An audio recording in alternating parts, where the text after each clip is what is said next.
I mentioned this stock in a best stocks to buy now video 1 month ago on November 1st, and since then it's up over 47%. But even now, after this huge run up, I think it's still undervalued, and I'm back to give you a high level bird's eye view of the situation and also give you my price target for why I think it can 3x in the next 5 years.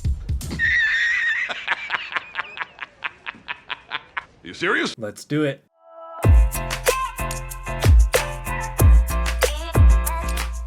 What's going on, everybody? My name is Matthew, and today we are talking all things Callaway Golf, ticker symbol ELY. I don't see many people talking about this one for some reason, and don't be fooled. I know it sounds like a boomer stock, but trust me, it is anything but. Callaway has a couple serious tailwinds that I don't think people are recognizing, and I believe Wall Street has not properly priced in the merger with Topgolf yet, despite the recent run-up. I'm going to explain exactly why. Give me the format. First, a quick look at the Callaway business and why I did not invest before. Second, a quick look at Topgolf or TG and its potential. Third, probably the most important part of the video, ELY's valuation and why I think it could 3x in the next 5 years, and I don't think that is a stretch. Fourth, the risky risks involved. And finally, fifth, what am I going to do? I know it sounds like a lot, but we'll make it really snappy, so no time wasted. Let's get right into part one, an overview of Callaway. Really fast, I did want to mention that the Patreon and Discord is now open for the month of December. I know a lot of you guys have been waiting.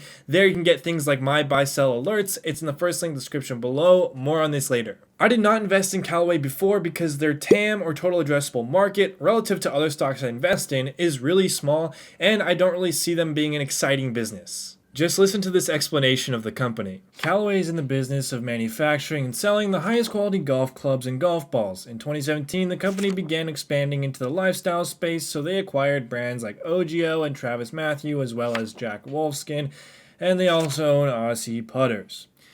Oh my goodness. I like golf as a sport, but as a business, that is just really uninteresting to me, and especially when you try and calculate the total addressable market. Callaway's core buyer persona is core golfers that play regularly as well as professionals. Well, in 2017, in the entire United States, only about 8.8 million people consider themselves avid or frequent golfers. So with a target market that small, you can see why they branched out into lifestyle brands like TravisMathew and OGIO. Callaway is not why I'm investing in Callaway. I think it's a fine business, but not much growth left.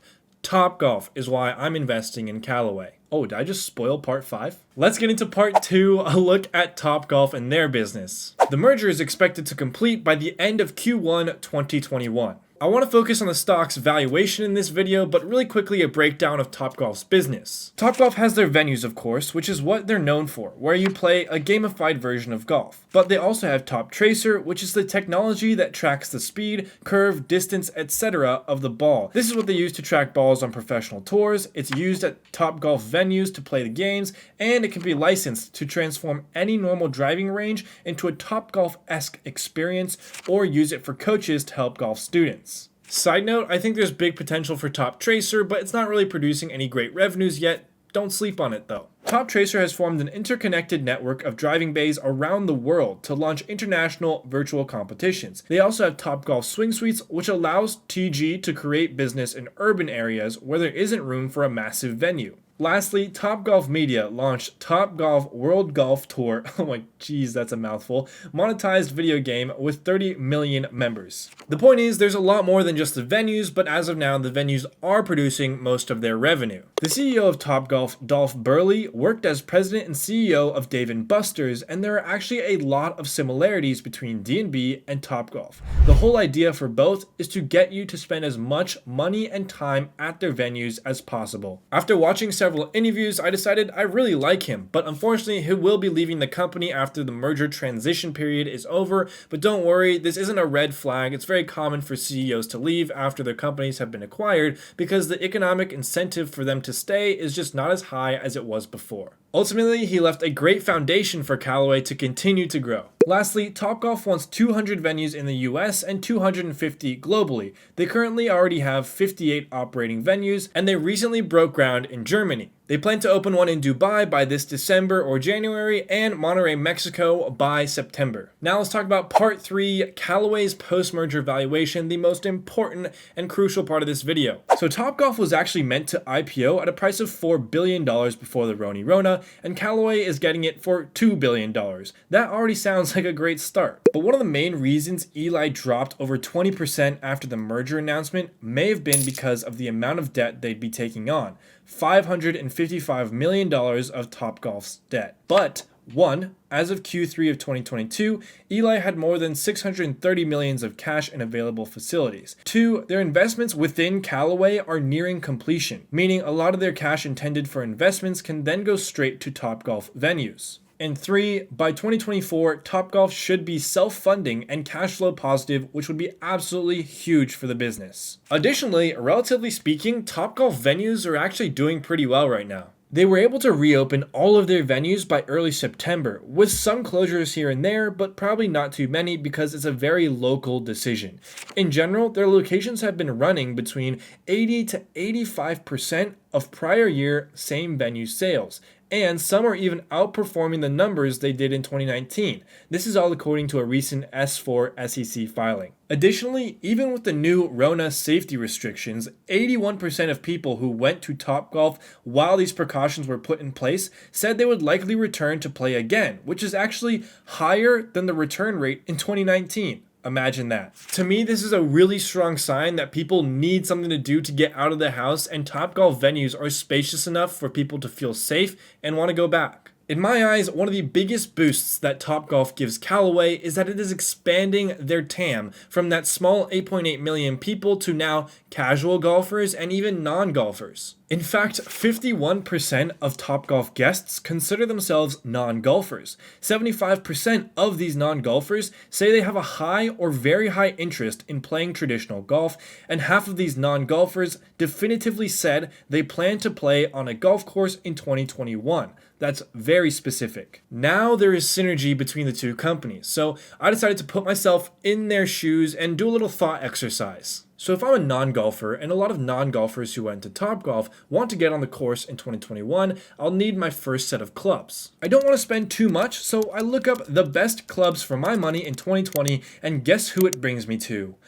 Callaway. And it is site after site saying Callaway's Strata clubs are the best low-cost clubs, and it's a #1 seller on Amazon in golf. It's even the first result you see when you look up best budget golf clubs. So to recap, I became interested in golf after my visit to TG. While at TG, I used Callaway golf clubs, I saw their merch and clubs all over the venue, and I've probably heard of Callaway before, and they are the best clubs for my money apparently. Am I going to buy their clubs?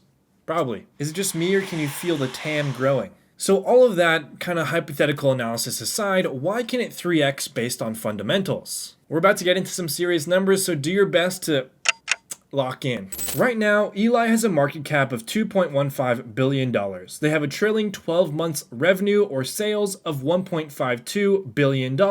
So if we divide 2.15 by 1.52, that means Eli has a price to sales ratio of 1.4. For context, the average PS ratio of the S&P 500 is about 1.5 to 1.57, so it's already discounted. This is likely because investors see the debt as a bigger risk than I do, and that's fine. By 2025, the risks that we are pricing in now will either have come true and the company will be nowhere near 3x, or the risks will likely have been overcome by Callaway at that point and the company will no longer need to trade at a discount. Thus, their price to sales ratio might be higher than 1.4, giving us a higher expected market cap. That is how I see it 3xing in 5 years. So is this too good to be true? Let's talk about that in part 4, the risky risks. The #1 risk right now I see is the debt. And we kind of talked about this before, about how they might be able to deal with this, but technically, Callaway management has never had this much debt on their balance sheet as a company before. However, this isn't a completely foreign situation for them. It is not,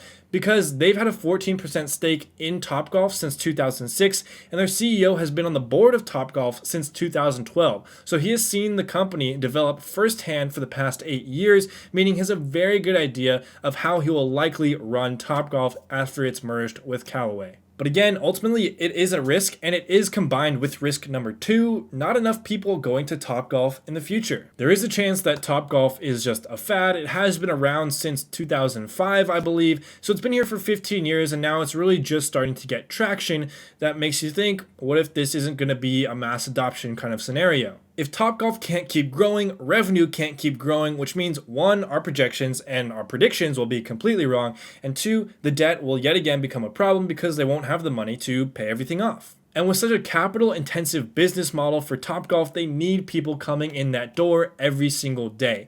So those are the main 2 risks that I see, but of course, always do your own research. All right, time for part 5. What am I going to do? Well, I actually bought 275 shares of Callaway at $17.28 per share. Of course, all top tier patrons were alerted the moment that happened. And again, the benefits for the Discord and Patreon include my buy-sell alerts and why I make almost every move, access to the valuable conversations happening in our private Discord community. We also have secret videos for top-tier patrons from me, unedited, really cool stuff. I'm also doing like a $10,000 options challenge where I try and make 1 to 2% every week using a wheel strategy. We have access to my portfolio at pretty much all times, all this stuff. So if that interests you, first link in the description below. Now for Eli, obviously it would have been cool to get this video to you guys sooner, but I did kind of call it out when it was still under $16 per share in the top stocks for November video. Now I still think it is pretty cheap, as I just explained, at today's prices despite the recent run up. I might even add some shares myself, but I'm pretty comfortable with the position size I have right now as revealed in my last portfolio video. Ultimately, what I think it comes down to is, do you think that Eli will be able to make it the next 5 years without getting drowned in debt? And do you think their projections are realistic? I think it is kind of a leap of faith, but it's more like jumping over a 3-foot gap instead of like a 20-foot gap. At the end of the day, I consider this less speculative than a lot of the other plays in my portfolio. If you found any value in this video, and I hope you did, please make sure to hit that like button, subscribe, and check out the quote of the day. You might just learn something. Make sure to follow me on Instagram for daily posts about my portfolio, stocks I'm watching, and all that good stuff. If you're watching at this point in the video, you are the real MVP. Don't forget your peace and thank yous.